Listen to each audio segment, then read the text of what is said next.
자, 안희정 이야기를 좀 해야겠습니다. 이름을 박정희에서 따왔다는 바로 그 희정. 본인이 그렇게 이야기를 했으니까.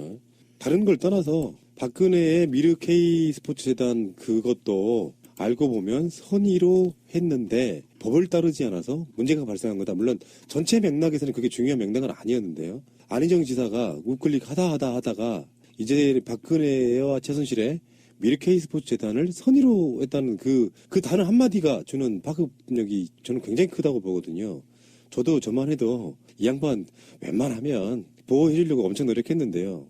K미르스포츠를 선의로 했다는 표현은 앞뒤 맥락을 자르지 않았다라고 할지라도 좀 받아들이기 힘든 단어가 아니냐. 저는 그런 얘기를 한번 드려보고 싶어요. 이 사람은 계속 이제 보내는 메시지가 그런 거죠. 자기는 오른쪽, 그 새누리당의 두 분파가 적이라고 생각되지는 않는다는 거예요. 전에도 말씀드렸듯이, 박근혜 정부에 우리는 이제 계속 박근혜 없는 박근혜 정부의 구태를 어떻게 청산할 것이냐 막 이런 얘기를 하지만 그건 뭐 청산하고 자시고 할 게 있느냐. 어차피 정권이, 그러니까 거기는 지금 다 허물어진 것이지 뭐가 남아있느냐. 이제 이렇게 얘기를 하는 것이고, 박근혜가 됐든 이명박이 됐든 그 자체의 논리와 선의는 있는 거다. 이렇게 보는 거예요. 그래서 녹색 성장을 계승하겠다고요? 우리는 막 깜짝 놀라서 이렇게 얘기를 하지만 어쨌든 환경을 경제 개념에 넣어가지고 뭔가를 하려고 했다는 거는 나름 괜찮은 개념 아니었느냐. 이제 이런 식으로 얘기를 한다든가. 창조경제 뭐 아무런 내용도 없는데 그거 완전 우리가 생각했을 때는 그냥 순 사기에 해당된다고밖에 생각할 수 없는데도 계속 이제 안희정은 아니 뭐 창조 그것도 뭐 마인드 자체는 괜찮았지 않았느냐 이제 이런 식으로 이야기를 하는 거예요. 박정희, 희정 그것도 마찬가지인 거죠. 5.16 쿠데타 역사적으로 그건 쿠데타고 역사적으로 이미 끝난 이야기다라고 이야기를 하는데 이제 떡하니 자기 부모님이 제가 64년생인데 5.16 쿠데타 일어나고 나서 이제 박정희가 대통령이 됐잖아요. 젊은 40대 대통령이 된 박정희를 이제 나름 영웅처럼 바라봤다는 거죠. 그런 의미에서 아이고 아들도 박정희, 희정 이렇게 지었다. 물론 부모님은 그렇게 지었을 수 있죠. 이를테면 우리 부모님도 박정희 추종자라 그랬잖아요. 그런 사람들이 그 당시에 있을 수 있죠. 근데 문제는 그거를 내 이름이 부모님이 그렇게 해서 지어진 이름이다라는 것을 정치인이 그걸 왜 밝히고 있어? 그것도 굉장히 이상한 역사의식이고 그것도 완전 우스갯소리로 하는 얘기도 아니고 그리고 지금 이거에 대해서도 다 나름 그렇게 악마화 할 필요 없다. 누구를 집어넣어라. 뭐 청산을 하자. 이런 식으로 얘기하지 마라. 그걸 나는 민주주의라고 생각하지 않는다. 상대를 그렇게 악마화 시키지 말고 다 전의에 의해서 했을 텐데 그게 그냥 법 절차를 지키지 않았다는 게 문제일 뿐이다. 이제 이런 정도까지 얘기가 나온 거예요. 지금 안희정 지사의 발언을 놓고 민주당 내부에서도 비판 여론이 굉장히 높아지고 있어요. 본인은 뭐 반어법으로 그랬대. 반어법적인 표현이었는데 그렇게 됐다고 얘기를 하는데 문제는 자유당에 있는 대변인이 참 안지사 그동안 지켜봤지만 참 정치적 식견 뛰어난 좋은 사람이다라고 칭찬을 하고 있다고. 이거는 같은 당 의원이 욕하는 것보다 더 심각한 상황이야. 상대가 빨아줘 지금. 상대가 빨아주고 있어. 이 문제를 좀 알아야 돼, 이 양반은. 그러니까 이게 선이란 표현을 내가 봤을 때는 그렇습니다. 안희정 지사가 그렇게 의도하고 이야기했다기보다는요. 왜 가끔씩 신비님이 오늘 안 나오시긴 했지만 방송으로 나가는 멘트를 하면서 눈을 찔끔찔끔 할 때가 있어요. 그러니까 그런 방식으로 이야기를 한 것 같아요. 근데 그래서 일종의 반어법 이렇게 이야기하는데 일견 어느 정도 저는 맞을 거라고 생각이 드는데. 그러니까 일종의 갈굴라고 선이라고 하는 말을 반어적인 의미로 썼다라는 게 이제 안희정 측의 해명인 근데 거죠. 정치인들은요, 이게 이제 저는 흔히 말해서 헛발질이나 덜컥수라고 보는데 의도는 알겠는데요. 내가 봤을 때는 안희정 지사가 공중에 구름이 떠다니는 그런 기분일 거예요. 지지율 20% 이상이 막 나오고 있지 않습니까? 그 상황에서 너무 붕 떠 있다 보니까 언어에 있어서의 조심성이 확 떨어져 버린 거라고 저는 보거든요. 나는 유머로 했을 거예요. 근데 만약에 지지율이 굉장히 낮고 범사회적으로 약간 지탄받는 분위기였다 그러면 그런 표현 자체를 쓰지를 못하죠. 그러니까 너무 업돼 있다 보니까 표현 자체가 미르 K 스포츠단을 선의로 했다고? 우리가 보기엔 악인데? 악의로 한 거, 악의로. 자꾸 선악을 얘기할 필요가 없다는 거야. 그러니까 나는 맥락은 이해가 갔어. 나 도대체 저 사람은 무슨 생각을 하는가. 너무너무 이상한데 내가 지지한다는 뜻이 아니라 그 사람의 그 여지껏 나온 방송분을 내가 다 모니터를 해봤어요. 뭐 다른 일 때문에. 그런 와중에 대략 무슨 소리를 하는지는 알겠다. 라는 생각이 들더라고요. 근데 그렇다면 우측에서는 도대체 안희정을 뭘 어떻게 보고 저렇게 막 우리 희정이 흐정이 뭐 이런 지금 상태일까? 보면 강적들이라고 TV조선의 프로그램에는요. 지금 안희정하고 남경필 둘을 불렀어요. 둘을 불러놓고 거의 브로맨스 그래? 둘이 상당히 말이 잘 통하고 동갑이에요.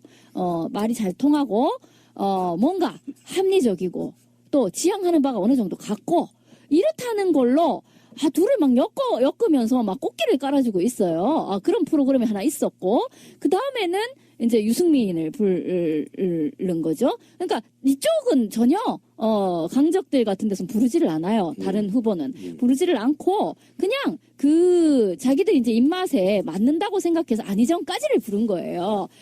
그런데 거기서 이제 거의 그런 식이죠. 이를테면 사드 반대하잖아.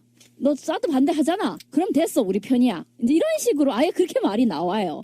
그러니까 그쪽에서 어쨌든 안보 이 문제 계속해서 안희정은 한미동맹은 일단 인정을 하고 들어가자. 그 나머지를 뭐 생각해 볼 수 있으나 굳건한 한미동맹이라는 것을 전제로 깔고 사드가 됐든 뭐가 됐든 그 다음을 얘기하자 이렇게 얘기를 아까 하니까. 그 사드 반대가 아니라 찬성이겠죠? 그러니까 네.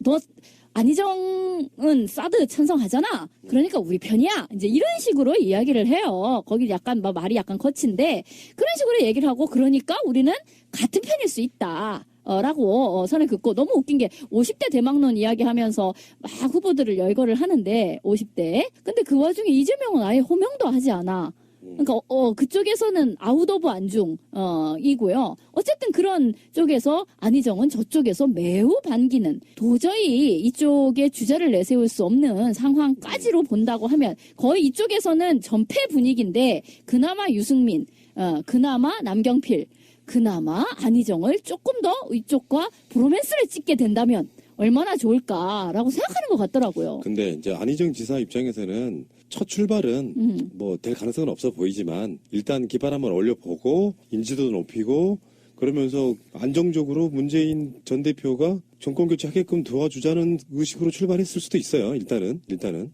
다음 차차기에는 욕심을 부려볼 만하지만 근데 지지율이 가파르게 올라가요. 보수 쪽의 지지율이 모르긴 해도 엄청 달라붙어 있는 것처럼 또 보이고요. 그럴 때 이런 생각을 해볼 수 있거든요. 보수 쪽 사람들과 안희정의 생각이 다를 수 있어요. 보수 쪽 사람들이 안희정을 띄우는 이유는 문재인 안 되게 하기 위해서 그게 목적일 수 있는데 막상 문재인이 아니고 안희정이 본선에 올라갔을 때는 실제로 그 지지율이 다 빠져버릴 수도 있다는 그러니까 본선에다가 안희정을 올려놓고 보수 후보가 떠오르게끔 사실 이런 거 있잖아요. 아무리 지지율이 막 급상승한다고 해도 문재인의 무게감과 안희정의 무게감이 좀 다르잖아요. 후보 중에 확실히 더불어민주당 후보로는 문재인이 더 안정감이 있잖아. 그런 여러 가지 측면들을 갖고 노리는데 안희정이 그래서 뭐 보수와 진보 쪽의 지지율을 다 아울러가지고 대통령이 된다고 하면 문제가 없는데 그 목표가 나는 안희정이 되는 거야라고 생각하지만 보수 쪽에서는 문재인을 떨어뜨리고 약한 안희정을 세워서 결국엔 자기들 정권 재창출하려고 하는 의도를 보인다고 하면 이건 굉장히 심각해질 수 있다. 저는 그렇게 보는 거예요. 근데요, 저는 뭐 안희정을 이를테면 지금 저쪽에서 시컨 띄우고 있다. 뭐 거기까지 물론 동의하고요. 그리고 뭐 저의 성향상 그 사람을 지지하거나 좋아할 수는 없어요. 그런데 모든 요즘 나오는 정치 예능을 모니터링 해본 결과 안희정은요. 묘한 매력은 있어요. 그래요. 그러니까 그게 있더라고. 나는 도대체 뭘 보고 막 이런 생각, 약간 억하심정을 가지고서 이제 보기 시작을 했는데, 근데 도대체 저 사람의 상품성이 도대체 뭐냐? 경쟁력이 있다고 하는데 뭐냐? 쟤는 뭘 믿고 저러나? 라고 했는데 묘하게요. 남이 없는 걸 가지고 있어요. 정확히 얘기를 하면 안철수의 어떤 포지션을 이 사람이 거의 다 점하고 있어 버리잖아요. 그냥 겹쳐버렸잖아요. 근데 안철수는 물론 굉장히 콘텐츠가 있는 사람이에요. 솔직히. 그러니까 어떤 고민을 많이 했지. 그러니까 5년 동안 그 사이에 굉장히 공부를 많이 했고 이 사람의 어떤 학습 능력이 뛰어나고 하니까 많은 이제 콘텐츠를 채운 게 있어요. 대답하는 거 보면. 근데 이제 뭐 말하자면 큰 대중 정치가로서의 어떤 매력은 좀 떨어진다는 거지. 말을 하나 시켜도 정말 똑바로 얘기해요. 우등생, 모범생 스타일로. 딱 그 사람이 하는 얘기를 뭐는 뭐 해서 뭐 어떻습니다라는 거를 그대로 글로 쓰면 그대로 그게 문장이 될 수 있을 정도로 정제된 언어를 사용하는 것도 맞고 사람 굉장히 스테이블해 보이고 내용도 괜찮고 그건 좋아요. 근데 메리에게는 뭔가 특별한 것이 있다라는 것처럼 안희정이 처음에 SBS에서 국민 경선 그거 나올 때만 해도 약간 좀 몸이 들풀려가지고 어른 측면이 있더라고요. 좀 그래 보였는데 그 이후에 요즘 거의 뭐 안깨비가 어떻고 무슨 충남 엑소가 어쩌고 하면서 막 거의 배우같이 샤랄랄라 그런 거를 하고 있거든요. 미쳤어? 처음에는 이제 그렇게 봤는데 그냥 뭐 잘생겨서 그러나 뭐 이렇게 생각을 했는데 정지 화면에 그 사람이 굉장히 샤프한 어떤 도시남자 같은 그런 인상을 가지고 있는 것과는 전혀 다른 방식으로 말을 하기 시작하면 깨거든요. 약간 맞아요. 이제 촌스럽고 상당히 올드한 이제 그런 거를 풍기는데 그래서 뭐야 깨져 막 이렇게 생각했는데 그 이후에 그 사람만의 기묘한 어떤 사람을 끄는 그런 어떤 독특한 캐릭터가 있더라고요. 그거에 어떤 부동표랄까, 그 어떤 안철수를 찍어 말어 하는 정도의 그런 정도의 중도에게 있어서는 상당히 뭔가를 어필하는 잡아채는 그런 면이 있더라고요. 그러면 칭찬해줘야 되는 거야? 그 안철수나 그런 쪽으로 뭐 황교안한테 갈 수 있는 관심도와 어떤 그 국민의 주목을 그쪽으로 끌어온 걸로 해서 걔는 자기 역할 다 한 거야? 아니, 그러니까 뭐 내가 그 사람을 우리 편으로 보고서 과연 잘한다라고 칭찬해줄 필요는 없어요. 그냥 그 사람은 그 사람으로서 존재할 뿐이죠. 그러니까 존재는 하는데 도대체 이 사람의 실력이랄까, 뭐 경쟁력이 도대체 뭔데? 라고 했을 때 왜 충남에서 그렇게 어르신들까지 우리 희정이라고 하는가? 어떤 식의 어떤 면대면 접촉이 일어났을 때 그 사람에게 혹하는 마음을 주는 그게 도대체 뭘까라고 했는데 그걸 이제 예능 프로그램 요즘 굉장히 그 정치와 예능이 접목돼 있는 그런 프로그램에서 이 사람은 굉장히 잘 활용하고 이제 서로 윈윈하는 거죠. 프로그램은 또 시청률 높아져서 좋고. 그러니까 결국은 그거네. 아직은 출마하지 않은 황교안을 비롯한 발버둥은 치고 있으나 존재감을 알 수 없는 안철수에 대한 국민의 관심 내지는 궁금증을 완전히 안희정이 차단해버린 거네. 뚜껑을 덮어버린 거네. 빨아먹고 있는 면이 있어요, 분명히. 이 사람은 대중 정치인으로 꽤 괜찮아. 말하자면 나랑은 노선이 다르지만. 이 사람이 어느 포지션에서 상당한 어떤 인기를 몰이를 하면서 지금보다 더 클 가능성도 있는 사람이더라고. 그러니까 비교를 굳이 하자면 안희정은 그 토니 블레어를 자기가 그치. 차용하는 듯이 얘기를 하죠. 그리고 이재명은 버니 샌더스 이렇게 간다고 하는데 어떤 포지션에 있어가지고 상대방 자체의 어떤 구도가 안철수 입장에서는 불행인 거죠. 비슷한 포지션을 갖고 있는데 실제로 뭐랄까 더 스마트해 보이는 느낌. 친근함이 있다니까요. 예. 그 사람이 배우처럼 매력을 주는 눈에 희내로를 주는 그런 게 있다니까. 그러니까 매력적으로 말이에요. 그 대중 정치인은 그 좌우를 떠나가지고 나는 첫 번째는 매력이라고 보거든. 그럼요. 연예인이나 마찬가지 어떤 그런 게 있잖아요. 매력 사람이. 없으면 못 떠요. 네, 안희정 지사 같은 경우에는 TV에 나오면서도 지민님 말씀하신 대로 배우처럼 눈을 맞춰요. 그러니까 그 눈을 맞춘다는 거는 시청자나 관객을 일일이 눈을 맞춰줘요. 그런데 그 눈빛이 이렇게 보면 저는 안희정을 떠나서 저는 이제 민주당을 다 지지하지만 안희정 지사가 TV에 나와서 얘기를 하는데 이렇게 눈을 탁 보고 있으면 나하고 눈을 맞추는 거야. 그러면서 이렇게 감성적으로 들어와줘요. 제가 생각하기에는 그 안희정에 대한 객관적인 그 입장에서 보면 그래요. 저는 안희정을 지지하지는 않지만 상당히 어떤 연예인적인 캐릭터는 있다. 캐릭터는 있는데 이번에는 정말 정치인으로서 단어 선택을 정말 잘못했다. 이거는 어디서 드러나냐 하면 문재인이나 이재명이나 이런 사람들이 같은 편하다 대고 마구 총 쏘는 사람들이 아니에요. 원래 성향상 이재명은 원래 좀 문재인한테 좀 총을 쏘긴 하지만 그거는 뭐 지지율이 떨어지니까 극복하기 위해서 그러는 거고. 그런데 선의 단어로 선택에 대해서는 이 두 명이 문재인과 이재명이 같이 공격을 했어요. 안희정을 상대로. 그러니까 문재인 대표는 전 대표는 이렇게 얘기를 해요. 안희정 지사의 해명을 믿는다면서도 안 지사의 말에 분노가 빠져 있다. 분노는 정의의 출발이다. 불의에 대한 뜨거운 분노가 있어야 정의를 세울 수 있다. 이렇게 평을 했고요. 굉장히 좀 신랄한 표현이죠. 그다음에 이재명 시장도 어차피 우리는 한 식구들이지만 최종적으로는 우리 민의 선을 넘지 않았으면 좋겠다. 그 생각은 여전하다. 이렇게 표현을 했어요. 그러니까 아주 신랄하게 까이고 있는 겁니다. 지금 아니죠. 표현은 굉장히 같은 편이라 점잖겠지만 그렇죠. 예. 웬만하면 문재인 대표가 그렇게 공격할 사람은 아니잖아요. 예, 이런 말 한 번도 안 굉장히 하던 심각한 사람이에요. 상황이에요. 예. 저는 아직도 믿어요. 그분이 무슨 나쁜 의도를 갖고 한다기보다는 제가 그것도 선이야? 아니 그런 뜻이 아니고 어떤 의미냐면은 사람들은 지금 이제 역선택 문제가 나오고 그러면서 안희정이 저쪽에 이용돼 먹을 것이다. 안희정은 지금 정권을 위해서라면 영혼도 팔놈이다. 막 이런 식의 이야기를 저희 중에 많이 들었는데 컨텐츠를 떠나서 포지션으로서는 굉장히 훌륭한 전략이었다라고 말했는데 사람들이요. 앞에 컨텐츠는 몰라도를 빼먹고 훌륭한 선거 전략이라고만 듣는 거예요. 그건 잘못된 방식인 거고 안희정 지사도 그런 면에서 뭔가 비판받을 지점이 있으면 아주 강력하게 비판을 받아야 되고요. 엄밀히 따지면은 온라인상에서는 문재인이나 이재명보다 검증이 훨씬 덜 된 사람이에요. 지금까지. 이재명이나 그래도 문재인은 온라인상에서만큼은 서로 간에 공방을 하면서 엄청난 검증을 받은 사람이라고 생각이 들어서 이제 그 색깔 알겠다. 지금 저는 그 정도 느낌이거든요. 대선 국면에서야 안희정을 알았지. 그전에는 좌이정 우왕조 정도였지. 그게 어떤 사람이었는지 어떤 마인드인지 전혀 몰랐잖아요. 우리들 입장에서 보면. 왜 좀 알았는데 왜? 아, 난 맨날 깠잖아. 왜? 아니 그러니까 속살 속속들이 옷 입은 건 보고 평가할 수는 없는 거고 알게 되려면 최소한 오랜 시간이 필요한 거라고 저는 생각이 들고요. 글쎄요, 뭐, 이 사람이 이러다가, 그 다음에 경선 이후에는 어떻게 될지는 모르겠어요. 포지션이 잘못하면 오히려 대선 이후에 차기 주자로도 힘들어질 수 있다는 말씀 꼭 드려보고 싶어요. 근데 나름 살아남을 거예요. 어떤 방식으로든. 참고로 말씀드리자면 사람이 죽는 게 그렇게 어려운 게 아닙니다. 금 넘어가면 죽습니다. 뭔 소리야. 우리들 놀이할 때 금 그어놓고 어떤 금을 넘어가면 죽는다고요. 금도를 넘었다고. 아니, 근데 금을 넘어감으로써 이 사람은 꼭, 우리 편, 남의 편, 선, 악, 불의, 정의, 이렇게 이분법적으로 사고를 하지 않는다는 게 이 사람의 지금의 주장이에요.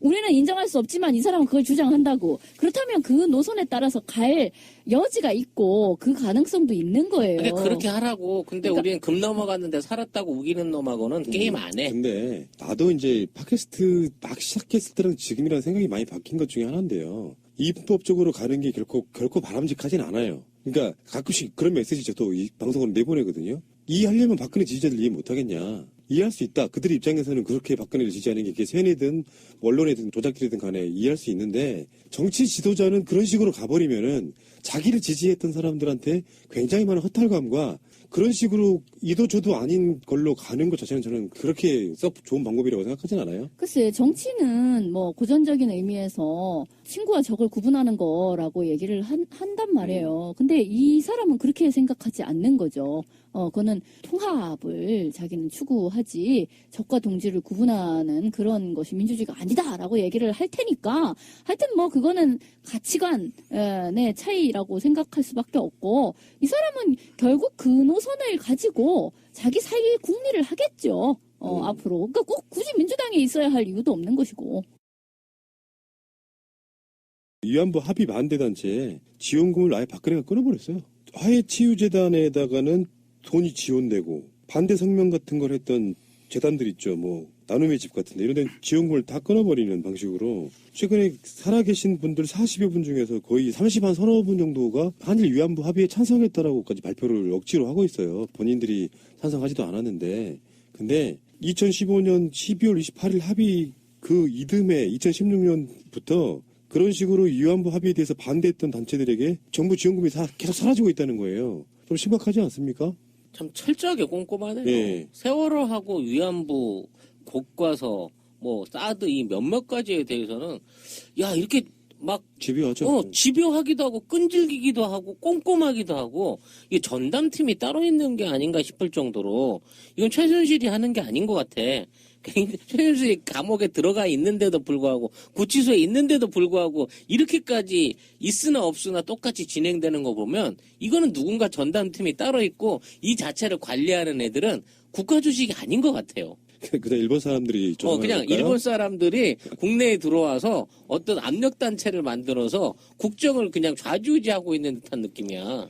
저는 거기까지는 생각을 안 하고요. 이런 일이 이렇게 벌어지는데도 불구하고 지속적으로 이런 거지 같은 상황이 연결된다는 거는 대한민국에 정말 영혼 없는 공무원들이 썩어 빠지게 널린 거예요. 아니, 그러니까 이거는 제가 봤을 때는 정치권에서 굉장히 유력한 사람의 의지가 아니고는 불가능하다고 보는 게 사단법인 한국정신대 문제대책협의회 정대협 있잖아요. 네.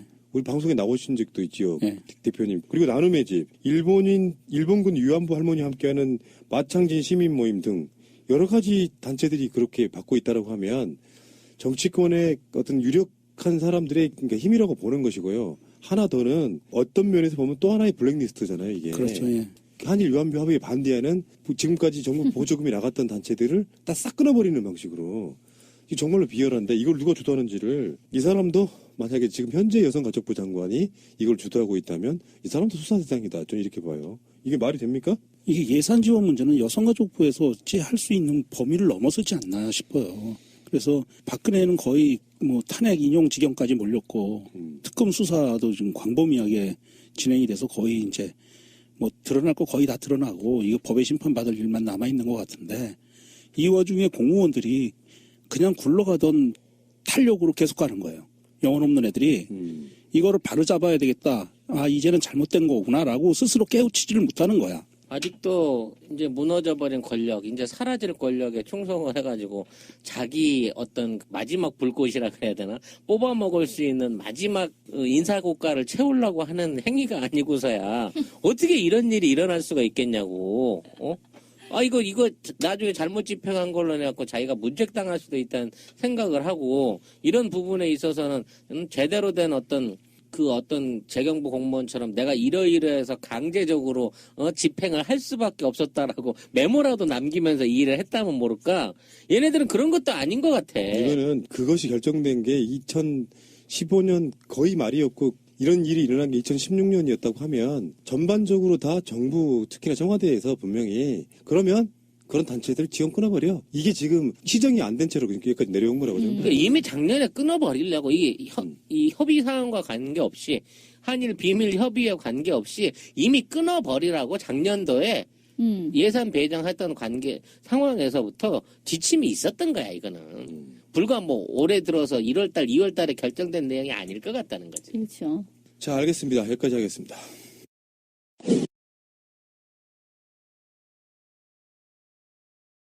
하고 선이라고 하는 말을 반어적인 의미로 썼다라는 게 이제 안희정 측의 해명인 근데 거죠. 정치인들은요, 이게 이제 저는 흔히 말해서 헛발질이나 덜컥수라고 보는데 의도는 알겠는데요. 내가 봤을 때는 안희정 지사가 공중에 구름이 떠다니는 그런 기분일 거예요. 지지율 20% 이상이 막 나오고 있지 않습니까? 그 상황에서 너무 붕 떠 있다 보니까 언어에 있어서의 조심성이 확 떨어져 버리는 거라고 저는 보거든요. 나는 유머로 했을 거예요. 근데 만약에 지지율이 굉장히 낮고 범사회적으로 약간 지탄받는 분위기였다 그러면 그런 표현 자체를 쓰지를 못하죠. 그러니까 너무 업돼 있다 보니까 표현 자체가 미르 KK 스포츠단을 선의로 했다고 우리가 보기엔 악인데 악의로 한 거 악의로. 자꾸 선악을 얘기할 필요가 없다는 거야. 그러니까 나는 맥락은 이해가 갔어. 나 도대체 저 사람은 무슨 생각을 하는가. 너무너무 이상한데 내가 지지한다는 뜻이 아니라 그 사람의 그 여지껏 나온 방송분을 내가 다 모니터를 해봤어요. 뭐 다른 일 때문에. 그런 와중에 대략 무슨 소리를 하는지는 알겠다. 라는 생각이 들더라고요. 근데 그렇다면 우측에서는 도대체 안희정을 뭘 어떻게 보고 저렇게 막 우리 희정이 흐정이 뭐 이런 지금 상태일까? 보면 강적들이라고 TV조선의 프로그램에는요. 지금 안희정하고 남경필 둘을 불렀어요. 둘을 불러놓고 거의 자, 안희정 이야기를 좀 해야겠습니다. 이름을 박정희에서 따왔다는 바로 그 희정, 본인이 그렇게 이야기를 했으니까 다른 걸 떠나서 박근혜의 미르 K 스포츠 재단 그것도 알고 보면 선의로 했는데 법을 따르지 않아서 문제가 발생한 거다. 물론 전체 맥락에서는 그게 중요한 맥락은 아니었는데요. 안희정 지사가 우클릭 하다가 이제 박근혜와 최순실의 미르 K 스포츠 재단을 선의로 했다는 그 단어 한마디가 주는 파급력이 저는 굉장히 크다고 보거든요. 저도 저만 해도 이 양반 웬만하면 보호해주려고 엄청 노력했는데요. K 미르 스포츠를 선의로 했다는 표현은 앞뒤 맥락을 자르지 않았다라고 할지라도 좀 받아들이기 힘든 단어가 아니냐. 저는 그런 얘기를 한번 드려보고 싶어요. 이 사람은 계속 이제 보내는 메시지가 그런 거죠. 자기는 오른쪽, 그 새누리당의 두 분파가 적이라고 생각되지는 않는다는 거예요. 전에도 말씀드렸듯이, 박근혜 정부에 우리는 이제 계속 박근혜 없는 박근혜 정부의 구태를 어떻게 청산할 것이냐 막 이런 얘기를 하지만 그건 뭐 청산하고 자시고 할 게 있느냐. 어차피 정권이, 그러니까 거기는 지금 다 허물어진 것이지, 뭐가 남아있느냐. 이제 이렇게 얘기를 하는 것이고, 박근혜, 그것도 굉장히, 이상한 역사의식이고, 그것도 완전 우스갯소리로 하는 얘기도 아니고, 그리고 지금 이거에 대해서도 다 나름 그렇게 악마화 할 필요 없다. 누구를 집어넣어라.